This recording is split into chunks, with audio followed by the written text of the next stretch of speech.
ಜನರ ಮನಸ್ಸಲ್ಲಿ ಉಳ್ಕೊಳ್ಳೋದು, ಅದೇ ಸಕ್ಸಸ್ ಫಾರ್ ಶ್ಯೂರ್. ಒಬ್ಬ ಆ್ಯಕ್ಟರ್, ಒಬ್ಬ ಕಲಾವಿದನ ಸಾಧನೆ ಏನು ಅಂದರೆ ಪ್ರೇಕ್ಷಕ ಮಹಾಪ್ರಭುಗಳ ಸ್ಮರಣ ಪಟಲದಲ್ಲಿ ಉಳ್ಕೊಳ್ಳೋದು. ಇನ್ನೂ ಹಸಿವಿದೆ ಅಜಯ್ ರಾಜ್ಗೆ?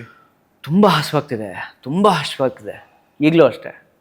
ಹಸಿವು ಎಷ್ಟಿದೆ ಅಂದರೆ 4 ದಿವಸಕ್ಕಾಗುವಷ್ಟು ತಿನ್ನಬೇಕು ಅನ್ನೋಷ್ಟಿದೆ. ಯಾರಾದರೂ ಬಡಿಸ್ಬೇಕು ಅಷ್ಟೇ. ತಟ್ಟೆ ಹಿಡ್ಕೊಂಡು ಕಾಯ್ತಾ ಇದ್ದೀವಿ. ನೀವೇ ಅಡುಗೆ ಮಾಡಬೇಕು ಅಂತ ಯೋಚನೆ ಇದೆಯಾ? ಅಡುಗೆ ಮಾಡೋದು ಭಾಳ ಕಷ್ಟದ ಕೆಲಸ ರೀ, ತುಂಬ ಕಷ್ಟದ ಕೆಲಸ. ಅಡುಗೆ ಮಾಡಿಬಿಡ್ಬೋದು, ತಿನ್ಸೋದಿದೆಯಲ್ಲ ಭಾಳ ಅಯ್ಯೋಯ್ಯೋ, ಮೂಗಿಡ್ದು ಬಾಯಿ ತೆಗೆದು ತುರ್ಕಿ. ಇಷ್ಟ ಆದರೆ ತಿಂದೇ ತಿಂತಾರೆ. ಪಾಯಿಂಟ್. ಇಷ್ಟ ಆದರೆ ತಿಂದೇ ತಿಂತಾರೆ, ಬಿಡಲ್ಲ. ಮತ್ತು ಯಾವುದನ್ನ ಯಾವ ಟೈಮಲ್ಲಿ ಬಡಿಸ್ಬೇಕು? ಎಕ್ಸಾಕ್ಟ್ಲಿ, ಅದು ನಮಗೆ ಗೊತ್ತಿರಬೇಕು. ಅವ್ರಿಗೆ ಹಸಿವಿದೆಯಾ ಇಲ್ವಾ ಅನ್ನೋ ತಿಳ್ಕೊಬೇಕು. ಸುಮ್ಮನೆ ತುರುಕ್ತಾ ಇದ್ರೆ ಆಗಲ್ಲ, ವಾಂತಿ ಮಾಡ್ಕೊಂಡ್ಬಿಡ್ತಾರೆ. ಹೇಗಿದೆ ಇಂಡಸ್ಟ್ರಿ ಈಗ ನಿಮ್ಮ ದೃಷ್ಟಿಕೋನದಲ್ಲಿ?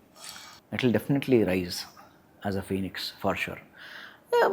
ಎಲ್ಲ ಇಂಡಸ್ಟ್ರಿನೂ ಅದೇ ಫೇಸಲ್ಲಿ ಹೋಗ್ತಿರೋದ್ರಿಂದ ಇದು ಇನ್ನು ಸ್ವಲ್ಪ ಇನ್ನು ಅದೇ ನಾನು ಹೇಳಿದಾಗಲೇ struggling times for sure. Overcome ಆಗಬೇಕು. ಡೆಫಿನೆಟ್ಲಿ ಆಗೇ ಆಗುತ್ತೆ.